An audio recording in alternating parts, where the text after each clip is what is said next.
Hakim-Hakim pasal 3 ayat 1 sampai 31. Hakim-Hakim pasal 3 ayat 1 sampai 6, bangsa-bangsa asli yang dibiarkan tinggal di Kanaan.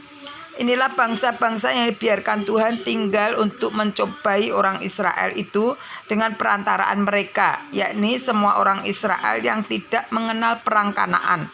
Maksudnya hanyalah supaya keturunan-keturunan orang Israel yang tidak mengenal perang yang sudah dilatih berperang oleh Tuhan. Yang tinggal ialah kelima raja kota orang Filistin dan semua orang Kanaan, orang Sidon dan orang Hewi, yang mendiami pegunungan Libanon dari gunung Baal Hermon sampai ke jalan yang menuju ke Hamat.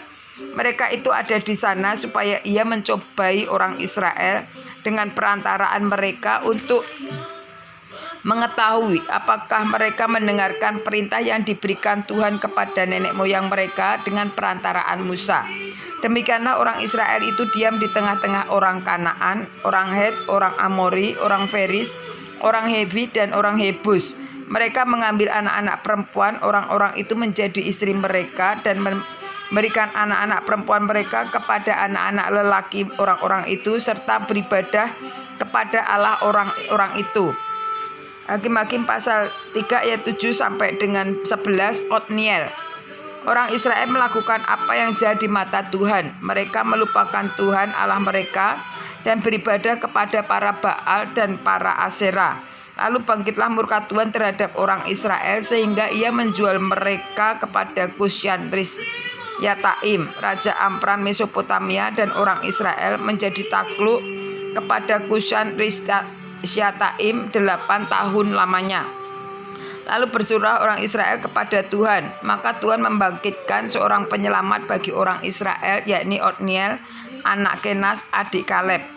Roh Tuhan menghidupi dia dan ia menghakimi orang Israel. Ia maju berperang, lalu Tuhan menyerahkan Kusyan Rishyataim, Raja Aram, ke dalam tangannya sehingga ia mengalahkan Kusyan Rishyataim. Lalu amanlah negeri itu 40 tahun lamanya. Kemudian matilah Otniel anak Kenas. Hakim-Hakim pasal 4 ayat 12 sampai dengan 30. Ehud. Tetapi orang Israel melakukan apa yang jahat di mata Tuhan. Lalu Eglon, Raja Moab, diberi Tuhan kuasa atas orang Israel. Oleh sebab mereka telah melakukan apa yang jahat di mata Tuhan. Raja itu mengajak Bani Amon dan Bani Amalek menjadi sekutunya. Lalu majulah ia dan memukul orang Israel kalah. Kota pohon korma diduduki mereka.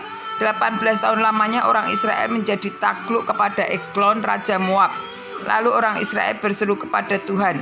Maka Tuhan membangkitkan bagi mereka seorang penyelamat, yakni Ehud, anak Gera, orang Binyamin, seorang yang kidal. Dengan perantaraannya orang Israel biasa mengirimkan upeti kepada Eglon, Raja Moab. Dan Ehud membuat pedang yang bermata dua, yang panjangnya hampir sehasta. Disandangnya lah ia di bawah pakaiannya pada pangkal paha kanannya. Kemudian ia menyampaikan upeti kepada Eglon, Raja Moab. Adapun Eglon itu seorang yang sangat gendut. Setelah Ehud selesai menyampaikan upeti itu, disuruhnya pembawa-pembawa upeti itu pulang. Tetapi ia sendiri berhenti pada batu-batu berpahat yang ada di dekat Gilgal dan kembali menghadap raja. Berkatalah ia, ada pesan rahasia yang kubawa untuk tuanku ya raja. Kata Eglon, diamlah dahulu.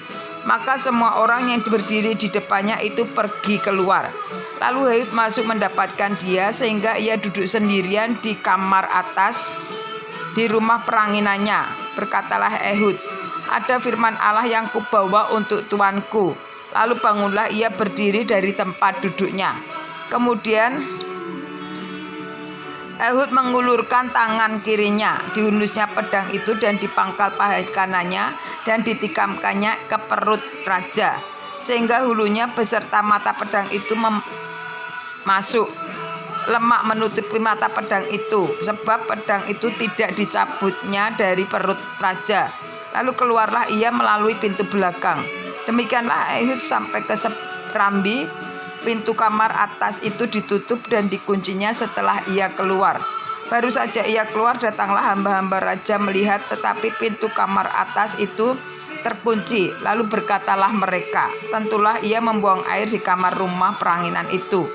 Lalu mereka menunggu-nunggu sampai menjadi bingung. Tetapi raja tidak membuka pintu kamar itu atas itu. Kemudian mereka mengambil kunci, membuka pintu, maka tampaklah tuan mereka mati tergeletak di lantai. Sedang mereka berlambat-lambat, Ehud meloloskan diri. Ia lewat dari batu-batu berpahat dan meloloskan diri ke arah Seira. Setelah ia sampai di sana, ditutupnyalah sangkakala di pegunungan Efraim. Lalu turunlah orang Israel bersama-sama dengan dia dari pegunungan itu, dan ia sendiri di depan.